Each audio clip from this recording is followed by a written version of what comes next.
hacerlos un poco más amigos del tema. Por ahí lo que tienen que tener con esto es que no los tiene que asustar por tanto el nombre propio de las maniobras. Yo si no les voy a marcar cuáles son las más importantes, que son las que más conocemos con el nombre propio.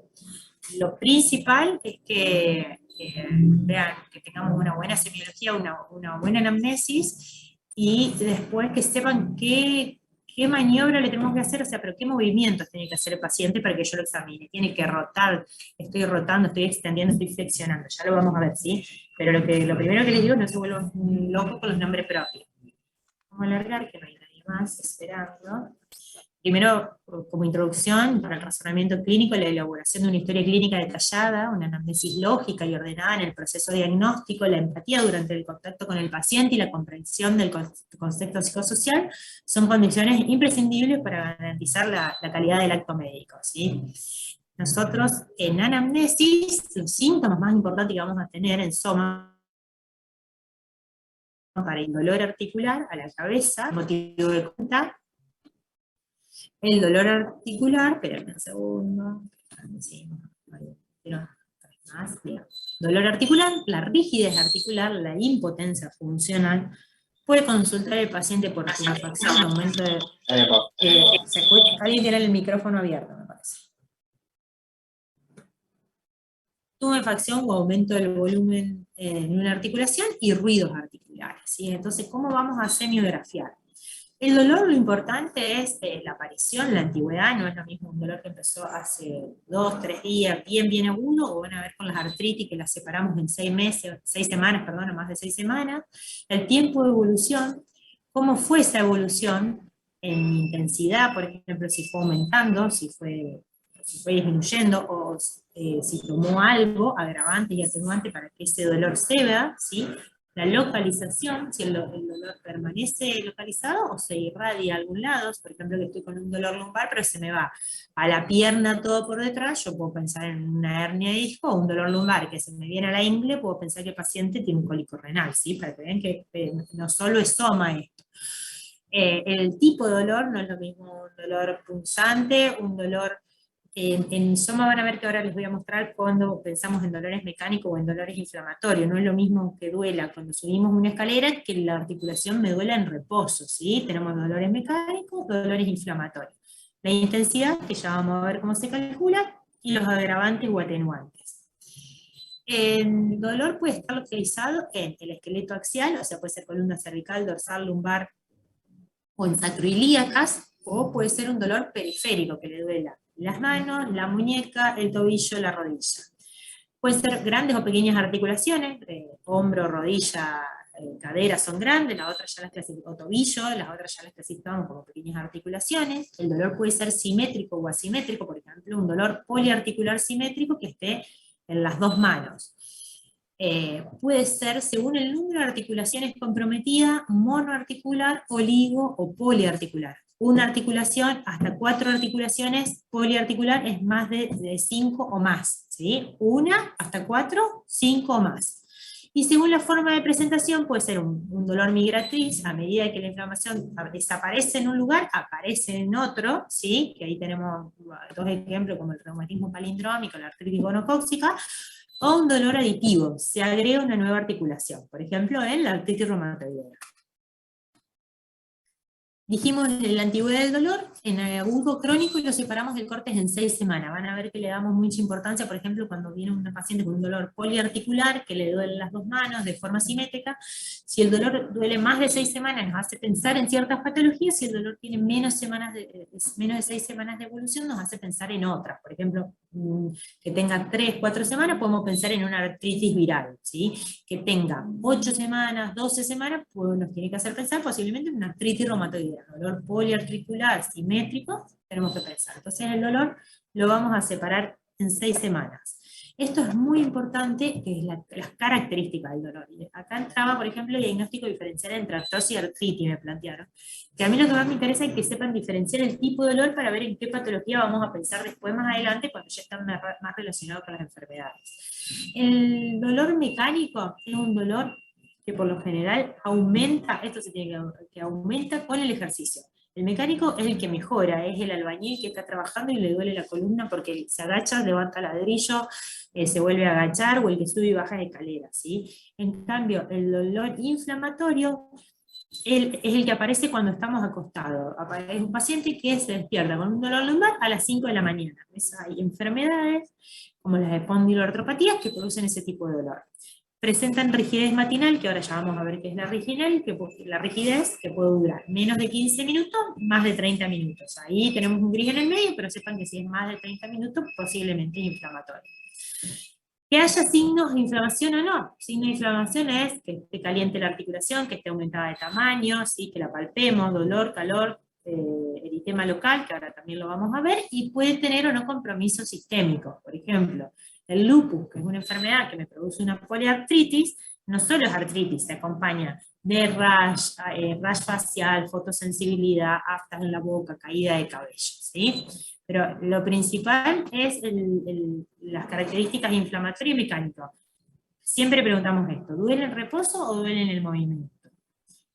¿Cuándo creemos que puede estar o no inflamada la articulación? Si hay dolor, calor, rubor, tumefacción, impotencia funcional, rigidez más de 30 minutos, estamos pensando que el paciente tiene una enfermedad inflamatoria, ¿sí? Dijimos, para la escala del dolor, vamos a usar esta escala que es el EVA. Nosotros le mostramos al paciente las caritas, si nosotros le podemos decir al paciente si 0 al 10, si 10 es el peor dolor que sintió en su vida, en dónde se clasificaría, o le mostramos la carita para que nos pongan cómo se siente. Esto se llama el EVA del paciente. Atenuantes y agravantes le preguntamos, por ejemplo, dijimos, los pacientes que tienen una lumbalgia inflamatoria con el ejercicio mejoran, son pacientes que hacen actividad física y mejoran y empeoran en el reposo. Los pacientes que tienen un dolor mecánico con el ejercicio empeoran. También le preguntamos si dieta saludable, muchos pacientes, por ejemplo, que tienen gota, tenemos que ver el consumo de carne, el consumo de lácteos, gaseosas, y si han consumido algo para calmar el dolor. Tomó AINES, le calmó con AINES, tomó otra cosa, no le calmó. Curso evolutivo, nosotros podemos ver que puede ser autolimitada, por ejemplo, una artritis viral, dura pocas semanas, se puede autolimitar. Puede ser periódico o recurrente, es decir, que aparezca y desaparezca, por ejemplo, el artritis por microcristales puede tener una etapa aguda o una etapa crónica, y que en el medio de la etapa crónica puede reagudizar. Pueden ser persistentes o con algunas fluctuaciones, como son la artritis reumatoidea, que también puede ser persistente y progresiva, ¿sí? Una enfermedad que sabemos que la tenemos, que puede aumentar y disminuir en PUCE o en crisis de actividad, le decimos a la artritis reumatoidea. Un paciente que viene dentro de todo estable, pero que también entra en actividad, empeora el dolor articular, no significaba que el paciente estaba curado, ¿sí? La enfermedad la tiene. O persistente progresiva, un paciente que no anda bien y que continúa inflamado. Dolor, bueno, es muy importante las manifestaciones asociadas. Recién le hablé del lupus y van a ver que la artritis por ahí es más articular, pero hay enfermedades que se van a ir relacionando. Ya vamos a asociarla con otro tipo de síntomas a medida que vayan revisando los pacientes. Pero compromiso del estado general, si tiene astenia, si tuvo fiebre, piel y flameneras en soma muy importante, tiene rash, tiene petequias, tenemos que pensar a ver alguna vasculitis o por qué se produjo, tiene aftas, tiene úlceras en la nariz, tiene secreción por la nariz, hay pacientes, hace poquito vimos una paciente que tiene una perforación del tabique, pasó eso, viene con eso crónico, pierde pelo, tiene alopecia difusa, alopecia localizada, tiene la piel más dura, la esclerodermia es una enfermedad que endurece la piel y la vemos en el traumatólogo. Sí que tenemos que preguntar más que el dolor, ¿sí? ¿Hay algo más? Esto es para anamnesis sistémica. A mí viene un paciente con dolor articular, yo le hago motivo de consulta, entonces centro de enfermedad actual y voy a la anamnesis sistémica y empiezo por cabeza y cuello. Tuvo caída de cabello, se le inflamaron las parótidas, tiene boca seca, ojo seco, ojo rojo. El ojo rojo se asocia a las espondiloartropatías, a la psoriasis. Entonces, tenemos que ampliar el abanico. Acá ya hablamos de piel fanea, cosas y el compromiso oftalmológico. Pero ya van a ir viendo qué manifestaciones sistémicas se nos pueden asociar a dolores articulares, ¿sí? La capacidad funcional es el impacto que tiene en la actividad diaria del paciente. Por lo general, se puede clasificar en 4, que el paciente esté bien o que el paciente esté muy limitado para su vida cotidiana. Que me diga, mira, yo no me puedo levantar de la cama, no me puedo levantar de la silla, las miopatías que dan dolor muscular y debilidad muscular, no se pueden levantar, o no pueden levantar los brazos, no pueden comer solo. Entonces evaluamos eso. Y la rigidez es cuando le decimos a los pacientes si se sienten como duros a la mañana, con el correr del tiempo, la articulación es una disminución de la motilidad que debe mejorar con el tiempo. Y según lo que demora el tiempo, hablamos de mecánico o inflamatorio. Después vamos a los antecedentes personales del paciente, a ver si, por ejemplo, tiene una psoriasis asociada. Sabemos que la espondiloartropatía, dentro de ella está la psoriasis, así que el paciente puede venir con un dolor articular y ya sabíamos que tenía el antecedente de psoriasis, así que es muy importante todos los antecedentes personales. Medicamentosos también, para ver qué está tomando, porque ahí podremos inferir. Acuérdense que los pacientes van a decir, no tomo nada, no tengo ninguna enfermedad, y después le saca una lista de 10 medicamentos y tenemos que ver por qué toma cada uno. La profesión es muy importante. Hay pacientes que, primero por los dolores, o porque hay enfermedades nuestras, por ejemplo, que tienen compromiso pulmonar, respiratorio, que trabajan con pájaros, pavimentos, silice, que pueden tener un compromiso pulmonar por la profesión, ¿sí? Entonces la profesión siempre, los medicamentos lo dijimos, los antecedentes familiares también, porque hay enfermedades, estas enfermedades no se heredan, pero pueden ser más predisponente en la familia. ¿Sí? Yo tengo una mamá con artritis reumatoidea con lupus, tengo más riesgo. No significa que voy a heredar la enfermedad. Examen físico que tenemos en soma. Lo que tenemos muy poco es percusión. Van a ver que tenemos inspección, palpación, motilidad que puede ser activa o pasiva según la realice el médico o el paciente, y maniobras especiales. Secuencia del examen físico. Acá busquen, ya van a ver que yo les digo, busquen la forma que quieran, el orden que quieran, pero no se olviden de nada, ¿sí? Entonces, inspección, vemos los movimientos espontáneos del paciente, cómo viene, cómo se sienta, aconsejable que se quite la ropa, vemos la fascia, vemos la actitud, vemos la marcha, inspeccionamos la piel, tiene úlcera, tiene rash, tiene púrpura, tiene esclerosada la piel, tiene deformidades, tiene nódulos en los codos, por ejemplo, los tófogos pueden estar en los codos, en las orejas, tiene alguna articulación que nos parezca tumefacta de solo verla. Ya les voy a mostrar alguna foto de algunas manos, este paciente está inflamado, no me hace falta ni palparlo, ¿sí? La altura de los hombros, crestas ilíacas, la posición de los miembros inferiores y la alineación de los pies. En inspección, veo el paciente. Cuando lo voy a palpar, tenemos puntos dolorosos, después en cada región, y tenemos la palpación articular, que tenemos que ver si hay signos de inflamación, ¿sí? Dolor, calor, rubor, que está aumentado de tamaño, y tenemos que ver la movilidad. La movilidad activa, segundo, del paciente, la movilidad pasiva, lo muevo yo, movilidad contra resistencia, podemos hacer que pelee contra nosotros para medirle la fuerza, ¿sí? También si hay ruidos articulares. Acuérdense que muchas veces tenemos dos, entonces siempre hay que comparar con la articulación contraria. Signos de enfermedad articular, dijimos dolor, inflamación, ruidos, ¿sí? Articulares, podemos tener crujido, chasquido, roce, deformidades, dijimos nódulos, ahora vamos a ver un poquito más, limitación de la movilidad, también lo dijimos, y también puede haber aumento de la movilidad, ¿sí? Miren los hiperlaxos lo que hacen. En la exploración sistémica, yo empiezo por algún lado, no me importa por dónde, pero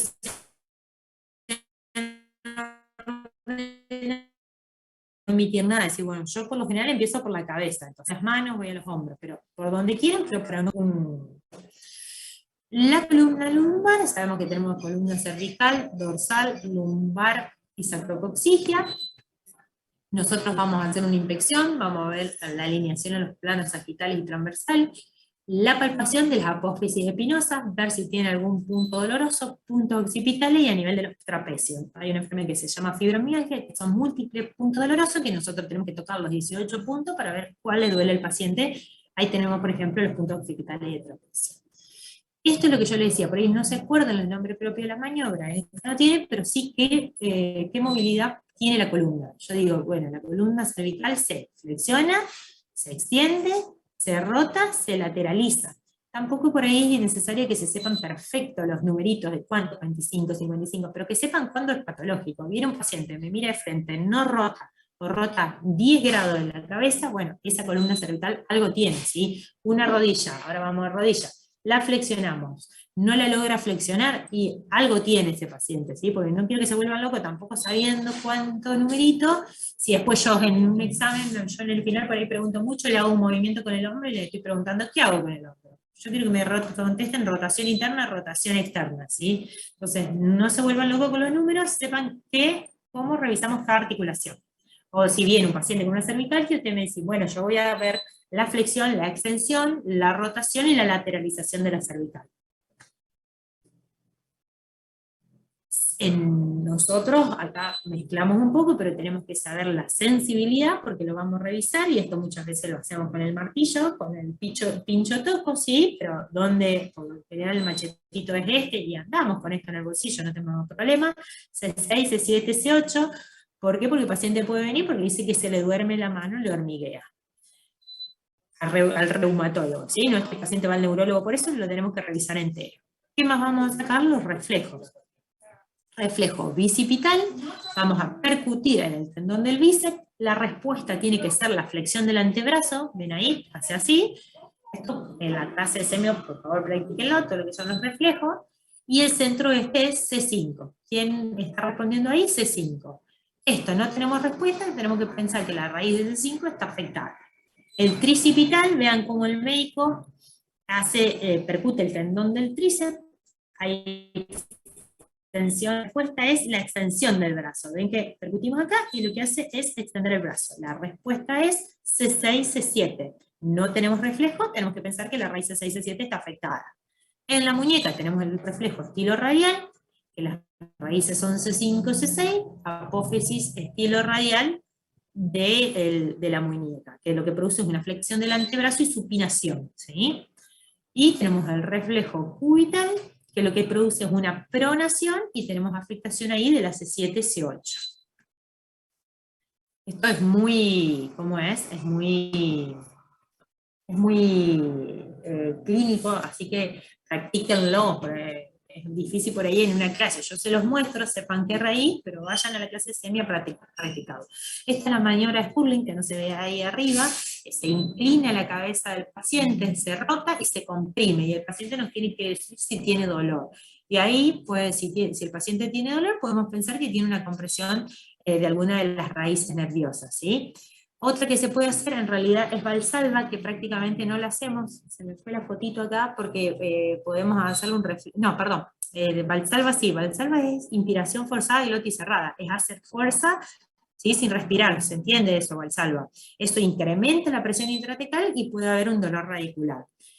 Yo saqué la otra maniobra que es la que no hacemos, que es cuando hacemos masaje en la cervical, que eso nos puede dar un reflejo vasovagal y el paciente se puede desmayar, así que es una maniobra que hoy no se usa. El dolor de la columna dorsal, la columna van a ver que la dorsal tiene mucho menos movimiento que la cervical, tenemos que inspeccionarlo al paciente de pie, tenemos que ver el plano lateral y el plano sagital, ¿sí? Porque podemos tener en el plano lateral una escoliosis, como vemos acá, o en el plano sagital podemos tener convexidad igual a cifosis. Esta maniobra, sepan en el nombre propio, maniobra de Adams, es sencilla, que le pedimos al paciente que se agache, sin flexionar las rodillas, y que forma, si tiene escoliosis, una jiba. Entonces la maniobra de Adams es una maniobra que en general usamos el nombre propio, ¿sí? Palpamos las apófisis espinosa, palpamos los músculos paravertebrales para ver si despertamos dolor, percutimos también para las apófisis espinosas para ver si despertamos dolor. Columna dorsal, que les dije, menos movimientos. Movimientos limitados, rota a un 30 en 30 grados. Sí podemos la expansión torácica. Esto lo hacemos con la cinta métrica. Yo le doy la vuelta al paciente, le pido que inspire y vuelvo a medir.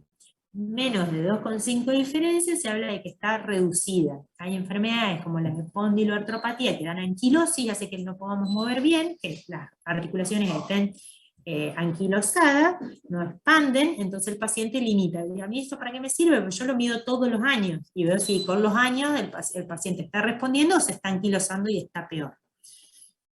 La columna lumbar ya tenemos más movimiento, flexión, extensión mucho menos, mire que flexionamos 75-90, extendemos 30 y podemos lateralizar también, ¿sí? Muchas veces lo que medimos es la distancia, la punta del índice al piso, cuánto tiene acá, y si, o sea, ponemos el paciente así paradito, ¿no? Medimos así, medimos, le pedimos que se lateralice, medimos acá y restamos la diferencia. Entonces, la diferencia es 60, acá tiene 40, bueno, listo, lateraliza 20 centímetros, perdón. Año que viene, vuelvo mismo a ver cómo está. Shover, maniobra que tienen que saber el nombre propio. Esta nombre, Adam Shover, nombre propio, sí, esta se usa mucho con el nombre propio. ¿Qué hacemos para la columna lumbar? Marcamos una línea que se traza acá entre ambas espinas ilíacas posterior-superiores, al nivel de los huequitos que se ven acá en la columna. A veces si no tenemos que tocar vamos a tocar las espinas, pero se ven los huequitos, trazamos una línea, marcamos los 10 centímetros. ¿Qué le pedimos al paciente? Que se incline hacia adelante. Entonces tengo que volver a medir cuántos centímetros se estiró. El libro, el que seguimos de fisio, dice que no debe ser mayor a 3. Van a ver esta foto que dice 5, porque mucha bibliografía dice que hasta 5 centímetros el shower es normal.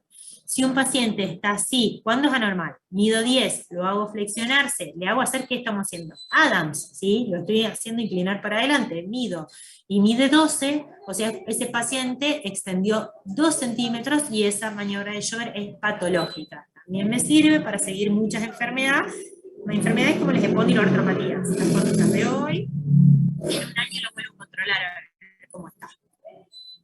La CEGE, ¿qué hago? Paciente en decúbito, miembro extendido, elevo la pierna, ¿sí? Con la rodilla extendida. Si 70 grados que lo levantamos el miembro, aparece el dolor, decimos que la CEGE es positivo. Esta también, nombre propio. La que se usa muchísimo en el consultorio, nos tiene que hacer pensar también que puede haber una hernia de disco, una discopatía. La serie posterior es igual, pero el paciente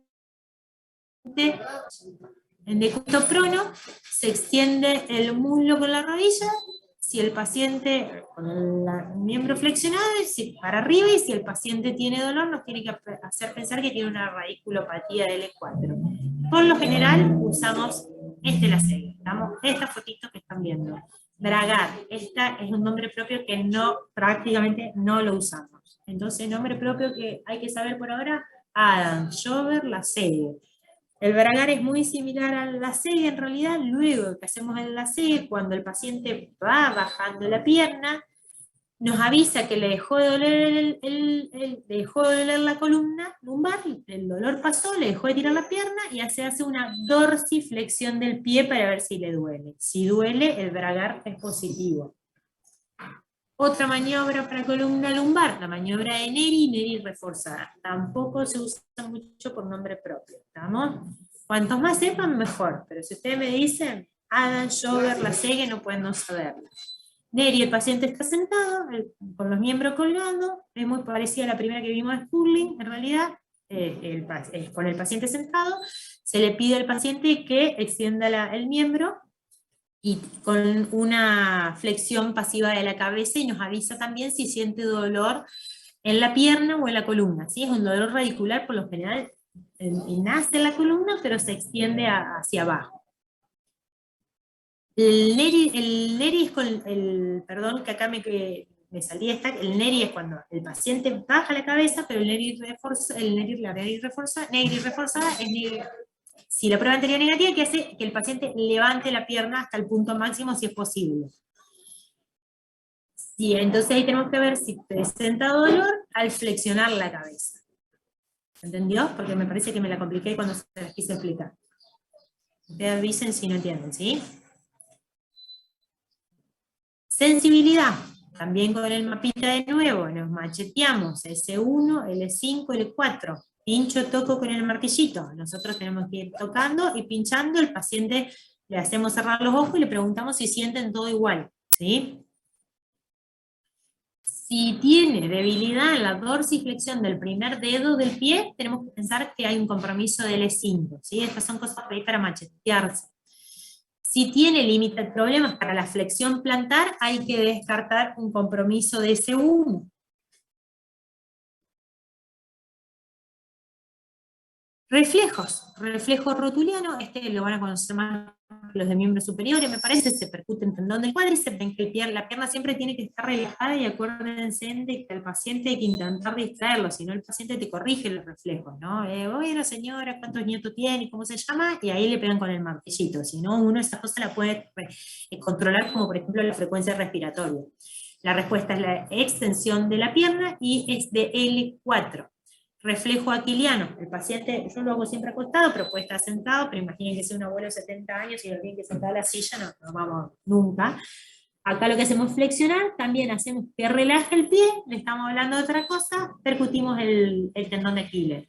La respuesta es la extensión y el reflejo es de S1. Fíjense en que L5 no tiene reflejo. Esto puede ser una pregunta. Rodilla L4, ¿sí? Rotuliano L4, Aquiles, el aquiliano S1, en el medio L5 no tiene reflejo. Maniobras especiales dijimos hoy. Bueno, puntos sacroiliacos de Forestier. Se dicen puntos sacroiliacos por lo general. Se presiona directamente y vemos a nivel de las espinas ilíacas posterior-superiores y si el paciente tiene dolor o no tiene dolor. Puntos sacroiliacos. Maniobra que sí tienen que saber el nombre propio, Favere, maniobra de Favere, aparte es machete la saberle el nombre propio, porque la F es de flexión, la de abducción, y después la E tenemos una rotación externa, ¿sí? Con la otra mano fijo la cadera contralateral y presiono la rodilla hacia abajo, y el paciente me dice si le despierta dolor a nivel de la articulación sacroilíaca. ¿Tiene dolor? Favere positivo. ¿No tiene dolor? Favere negativo. Maniobra que sí hay que saberle el nombre propio, pero el nombre propio aparte les hace acordarle de la flexión, abducción y rotación externa. Esta es la maniobra de apertura y la maniobra de cierre. Le diría que nombre propio no, maniobra de apertura de Bogman, me pongo sobre la sacroilíaca, hago fuerza hacia afuera, hago fuerza hacia adentro y el paciente me dice si tiene dolor, ¿sí? Sobre las espinas ilíacas. Favere, mucho más importante que estas. El hombro. Primero que todo inspección, relieves musculares, altura de los hombros, si hay signos de flogosis, si hay tumefacción, acá tenemos un hombro en charretera, atrofia, miren acá, del infraespinoso, infección, palpación, tenemos que conocer qué tenemos en el hombro, ¿sí? Clavícula, escápula, la cabeza del húmero, qué articulaciones, la acromioclavicular, la esternoclavicular, la acromioclavicular. Puntos dolorosos, como dijimos hoy, como la fibromialgia, que también palpamos el hombro, supraespinoso, infraespinoso, articulación acromioclavicular, hueco axilar, corredera bicipital. Nosotros ahí vamos tocando y el paciente nos dice si tiene dolor. La movilidad, flexión, llega a unos 120, 180, extensión menos 60, ¿sí? Rotación, esto es muy importante, rotación interna, le pido como que se vaya a abrochar el corpiño, si fuese una mujer, para que tenga una idea cómo va el brazo, ahí tiene que llegar para atrás. Y rotación externa hacia arriba, 90 grados aproximadamente. Puede estar limitada, puede no hacerla, le puede doler. Movimientos contra resistencia, arco doloroso, ya se los muestro porque tengo una fotito. Siempre hay que pedirle al paciente que lo mueva solo y después hacemos pasiva. Entonces, movilidad activa, movilidad pasiva. Miren esto, pérdida de la movilidad activa. El paciente tiene este brazo caído, no lo puede mover. Pero si tiene movilidad pasiva, yo tengo que pensar en una patología neurológica. Si el paciente no mueve el brazo, pero yo se lo muevo, ese paciente tengo que pensar que tiene una ACV, ¿sí? Entonces, pérdida de la activa, conserva la pasiva, pensar en algo neurológico. Prueba del brazo caído, esto no lo usamos mucho, la verdad, se efectúa fijación de la escápula, el codo se flexiona, hay abducción, se le pide al paciente que baje lentamente. Si hay una alteración del manguito rotador, el paciente no lo aguanta y baja como de golpe. No lo puede hacer con la actitud y el brazo se le cae, ¿sí? Principalmente hacemos rotación externa, rotación interna, y esta que sí se la tienen que saber, pero se llama arco doloroso, así que no es muy difícil. Paciente, le pedimos que eleve el brazo, lo va elevando, lo va elevando, lo va elevando. Si el dolor entre los 70 y los 120 grados, yo tengo que pensar que ese paciente tiene una lesión de a la altura del hombro del manguito, ¿sí? Compromiso del supraespinoso. Hasta 100, 120. Entonces, entre 70 y 120, algunos dicen 100, 120, el compromiso yo tengo que pensar que es de uno de los tendones del manguito rotador supraespinoso. Pero si el paciente ahí no siente dolor y le duele acá, a los 160, tengo que pensar que el dolor es de la articulación acromioclavicular. ¿Qué se le puede hacer esto? Ponerle el brazo acá arriba y pedirle que haga fuerza y ver si contrarresistencia también tiene dolor, que es arco doloroso, contrarresistencia. Lo importante, rotación externa, rotación interna, arco doloroso para hombre. Codo, infección, ¿qué podemos tener? ¿Qué ven acá? Lesiones en piel, esto es un paciente con una psoriasis, esto es una bursitis del codo, hay una tumefacción, esto hay que ver si está rojo, caliente, ¿sí? Porque es líquido adentro de la bursa, nódulos, esto, causas, hay muchas, ¿sí? O tofos podemos tener, yo no me acuerdo bien de este paciente, pero me parece que puede ser un tofo porque lo veo más bien blanquecino. La movilidad, flexión, 150, extensión, acuérdense que el codo prácticamente no extiende, lo flexionamos entero, prácticamente no extiende. Supinación y pronación, 90 grados. Y tenemos que evaluar a contrarresistencia la epicondilitis, la epitrocleitis, que ya se las muestro. Palpamos el codo, ¿sí? Vamos a ver si hay tumefacción, si está rojo, caliente, si tiene nódulos, la interlínea. Y las dos maniobras que puedo hacer para evaluar la epicondilitis, la epitrocleitis, estas pídanla en el práctico porque es más difícil de explicar por Zoom, es la maniobra de Cosen. Acá tengo el explorador, está acá, ven que el codo está flexionado, el pulgar lo pongo sobre el epicóndilo, ¿sí?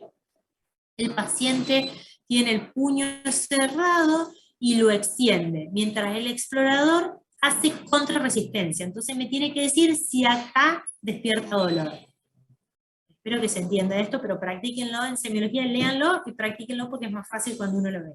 Entonces yo toco el epicóndilo y le pido una contrarresistencia. Esto es muy similar, pero es con la mano abierta, en supinación, y el paciente hace contrarresistencia mientras aprieto, toco con el pulgar la epitróclea. ¿Sí?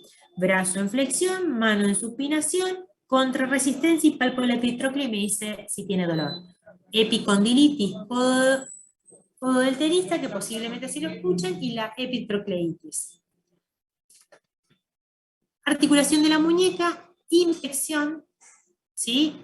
Miren la primera foto, tofo. Ese es un tofo gotoso, un paciente con una gota crónica. Denme un segundo. Y este es un paciente que tiene deformidades, ¿sí? Que tiene, ya lo van a ir a ver, pero vemos que estos están en flexión, este también, acá está inflamado, esto está tumefacto, este es un paciente con una artritis reumatoide. Entonces, tenemos deformidad, tumefacción, desviación, subluxación. Vemos a la infección. ¿No? Dice que tiene que ser renitente. Espérenme un segundo.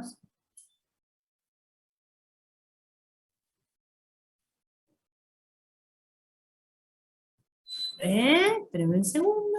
Ahí está. Palpación entonces en las muñecas. Vamos acá. Los dos pulgares y yo toco tumefacto. Dice que tiene que ser como la punta de la nariz, para que ustedes tengan una idea. No tiene que ser muy duro. Tiene que ser una consistencia que podamos hundir un poquito. Cuando tienen tumefacción está bien sobrelevado y se hunde mucho y es más, o sea, cuando tienen tumefacción lo van a sentir más blandito, ya imagínense palpar, bueno, esto es un tofo, pero esta tumefacción, imagínense palpar eso y a usted se le hunde el dedo ahí, ¿sí? Esto, obvio en la práctica es más fácil mostrárselo con el paciente enfrente, pero acá cuando uno toca el relieve óseo lo sentimos duro, cuando tenemos tumefacción el dedo es líquido, el dedo se nos tiene que hundir. Vamos prestando toda la muñeca, vemos la motilidad de la muñeca, flexión palmar, extensión o dorsiflexión, la lateralización, lateraliza radial a 20, cubital a 50. Sepan los movimientos, no se vuelvan locos con los grados, sepan que si una muñeca está fija y no se flexiona, no se extiende, esa muñeca algo le pasa. Puede ser una artritis reumatoide de larga data que le afectó la radiocarpiana y el paciente no la puede mover, ¿sí? Tinel, esta maniobra la hacemos para saber, tienen que saber nombre propio de Tinel. La maniobra del Tinel para saber si tiene compresión del túnel carpiano. Nosotros sabemos que acá inerva el nervio mediano, percutimos con el martillo y el paciente nos dice que le da una sensación de electricidad o dolor. ¿Sí? o entumecimiento. Y otra que va de la mano continua es la de Fanning. Hay hiperextensión, le pedimos al paciente que esté 60 segundos así y nos diga si también despierta algún dolor. O, o parestesias refieren, el hormigueo. Esto es para pensar en que tenemos compromiso del nervio mediano. El paciente, ¿por qué consulta? Porque se le adormece la mano, se le caen las cosas. Es muy frecuente, es con un hipotiroidismo, las pacientes que aumentan de peso, los besos, un embarazo, pueden dar tendinitis de Kerbein. Para nosotros vamos a ver, este paciente consulta por dolor en la muñeca, dolor en el tendón, en las puérperas, en las mamás que tienen los bebés UPA, no se sabe bien cuál es la fisiopatogenia en realidad, porque se dice que puede ser de la lactancia, pero también mucho mecánico por tener el bebé UPA. Nosotros lo que hacemos es que el pulgar lo ponga para adentro, ¿sí? Al paciente nosotros presionamos acá y le hacemos hacer al paciente contrarresistencia, que levante la muñeca, ¿sí? Entonces el paciente nos refiere que en el punto que estamos palpando le duele. Eso se llama maniobra de Kerbein positiva, es por la lesión del abductor largo y el extensor corto del pulgar. Kerbein se ve mucho, mucho, mucho en las puérperas, van a ver.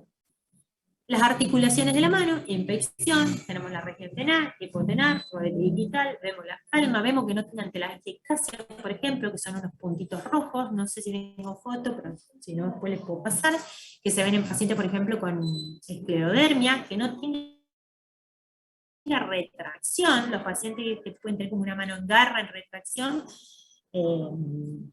se me fue el nombre, ya va a volver el nombre a mi cabeza, que produce que el paciente consulta porque tiene retracción de los tendones y tiene 2 o 3 dedos en garra. O un dedo en resorte, que el dedo amanece flexionado y el paciente solo se lo tiene que estirar.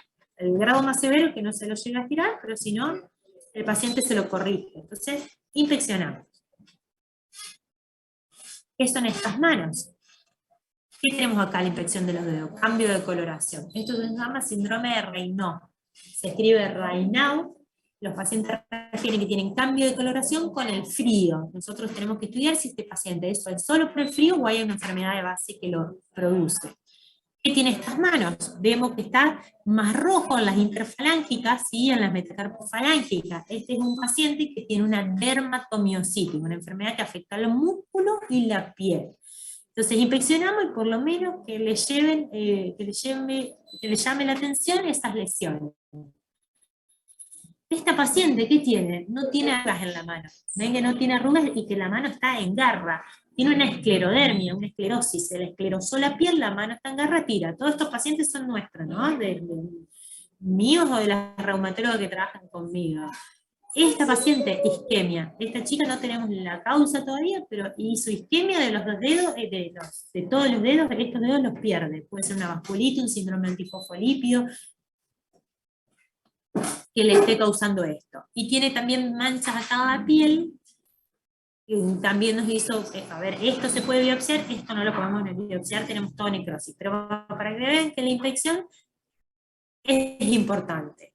Las manos, esto es lo que yo le dije, esta chica entra al consultorio, me puso las manos arriba del escritorio para darme cuenta que esto no tiene relieve, que lo toco y que se me hincha con el dedo, se me hunde como si toco la punta de la nariz. ¿Sí? Esto es una artritis de la interfalángica, por lo menos la tercera y la cuarta seguro. Estos nódulos, estos pacientes tienen ahí un nodulito, ¿sí? Ven acá también tiene un nódulo, tienen las lesiones en piel, este es un paciente que tiene la desviación, las lesiones en piel acá nos tienen que hacer pensar también en una psoriasis, no es el lugar más frecuente, pero este paciente tiene una psoriasis.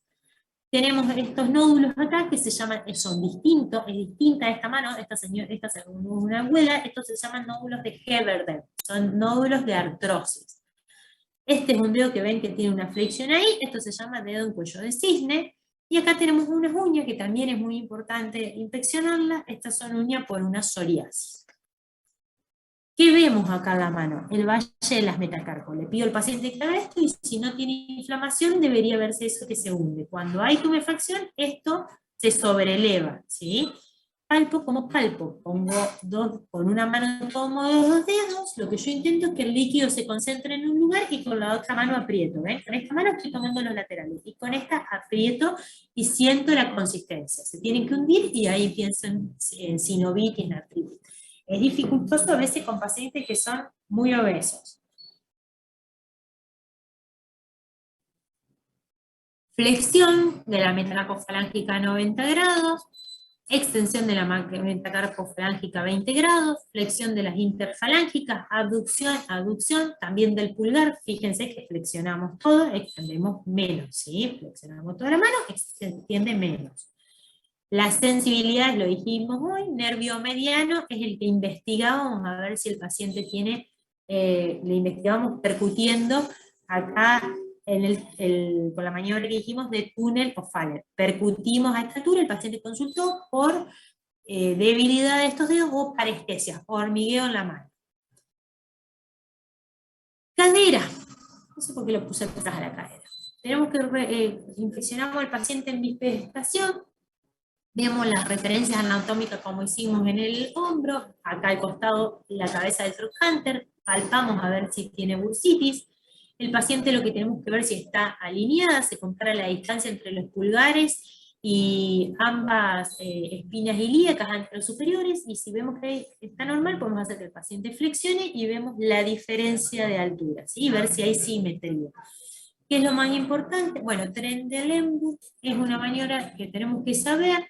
El paciente está de pie, ¿sí? Cuando yo le pido que eleve la pierna, esta que despega el piso, el paciente compensa, tiene fuerza para que no caiga la cadera, ¿sí? Si el paciente tiene algún problema, y pienso en una lesión de glúteo medio, van a ver que la cadera se cae. Trendelenburg, también nombre propio que sería interesante que lo sepa. Evaluamos músculos aductores. Levanta la pierna, ven que compensa, no se nota. Acá el paciente, esto es patológico, se le cae la cadera del lado enfermo.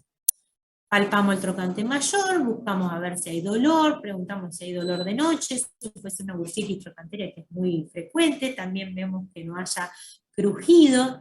¿Qué hacemos con la cadera? Flexionamos, esto acostado lo hacemos, flexionamos, ¿sí? Extendemos. Van a ver que la rotación no tiene, la extensión, perdón, no tiene prácticamente extensión también, 15 a 20 grados. Espérenme un segundo.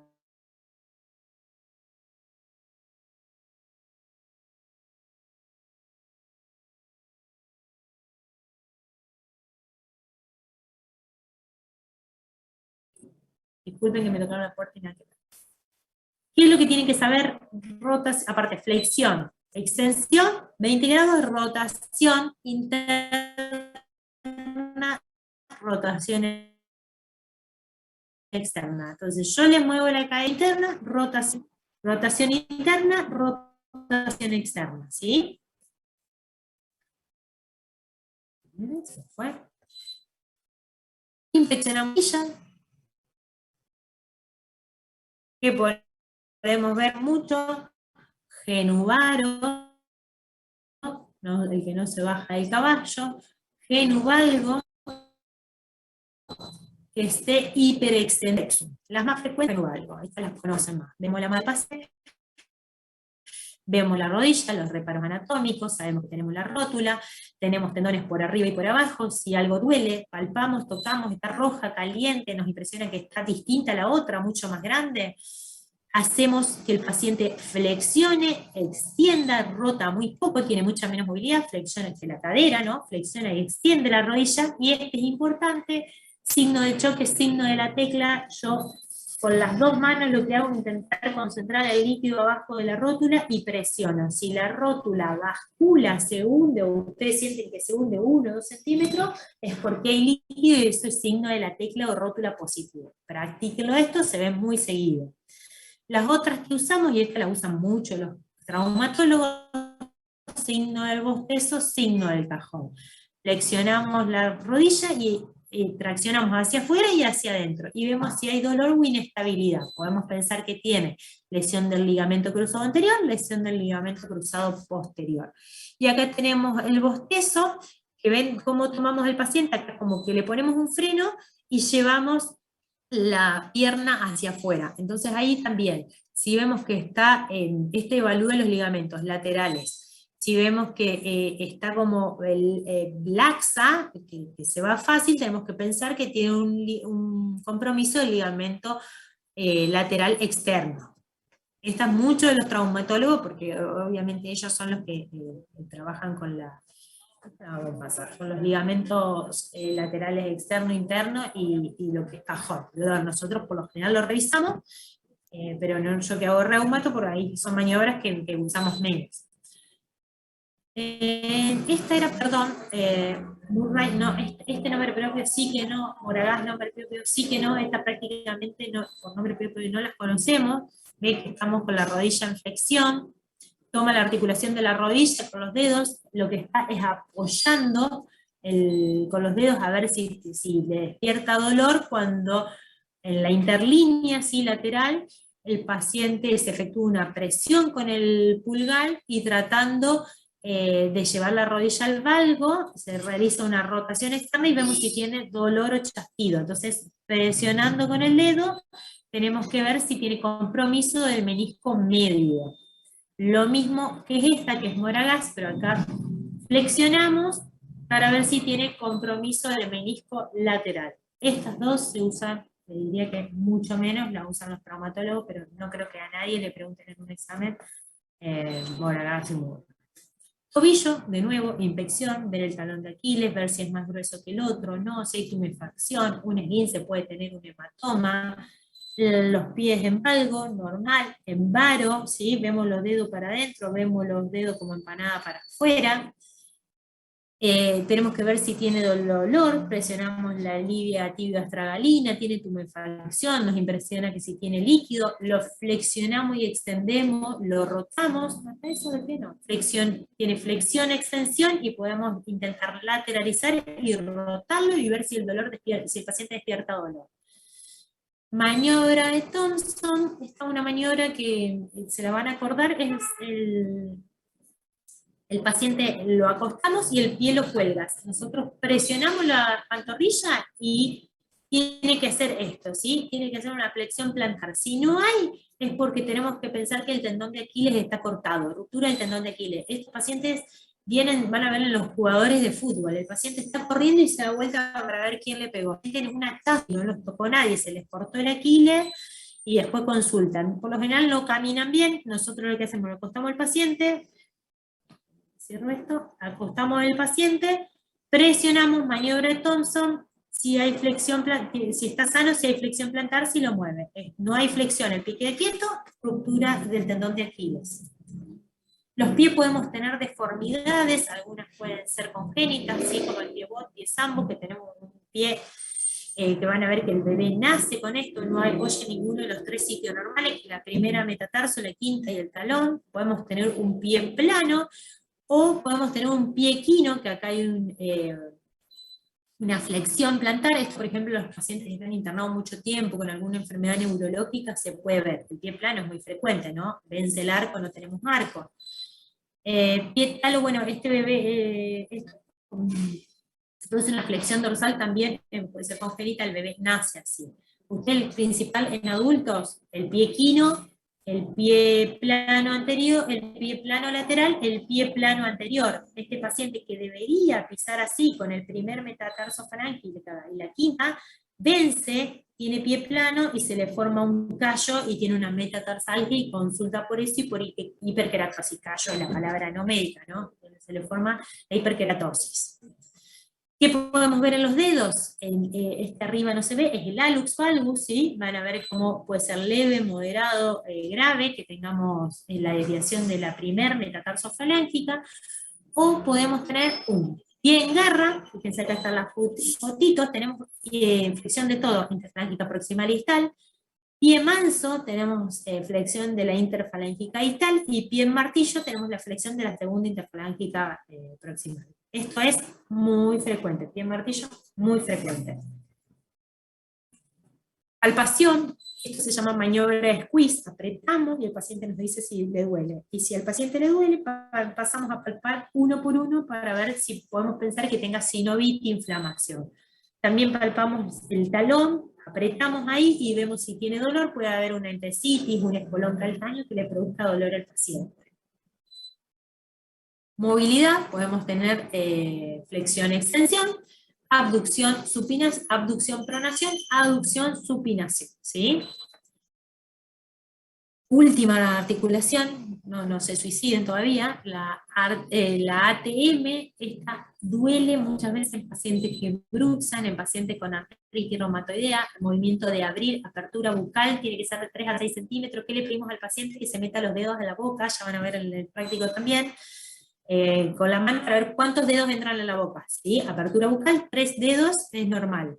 Las pacientes con esclerodermia tienen esclerosis, microstomía y no le entra esa cantidad de dedos. Podemos lateralizar la mandíbula y también protruirla hacia adelante y hacia atrás. Hasta acá lo que es examen físico. Nosotros este año lo que me pidieron es diagnóstico de artrosis y artritis. En realidad lo importante es muy cortito, son 4 diapos más nomás, para que no se vuelvan locos. Nosotros, si tienen un paciente con dolor articular, primero quiero saber si el dolor es articular o es periarticular. ¿Es de la articulación o es de los tendones, por ejemplo? Y si es articular, quiero saber si es inflamatorio, que me hace pensar en artritis, itis, inflamación, aumenta la sinovial, el dolor es distinto, o es no inflamatorio y me tiene que hacer pensar, por ejemplo, en una artrosis. Dijimos, para por ahí diferenciar un dolor periarticular o articular, las estructuras son tendones, las bolsas sinoviales, los ligamentos extraarticulares, las fascias, por ejemplo, la fascia plantar, la fascitis plantar.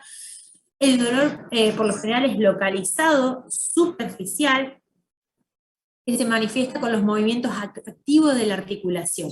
Por lo general, no hay limitación en la movilidad de la articulación. El paciente que tiene artritis, que tiene líquido en la articulación, la limita. Pero si el dolor es periarticular, por lo general la articulación no está limitada, ¿sí? Y suele presentarse crepitación, no suele presentarse crepitación y inestabilidad, claro, sí. O sea, si yo tengo, por ejemplo, una gota tofacia crónica, ese paciente puede tener o la artritis reumatoidea, que vimos las manos luxadas, puede tener una inestabilidad articular que yo le muevo el dedo y el dedo se desplaza, ¿sí? Tiene una subluxación que se desplaza y tiene inestabilidad. Entonces, eso nos tiene que pensar en un dolor periarticular.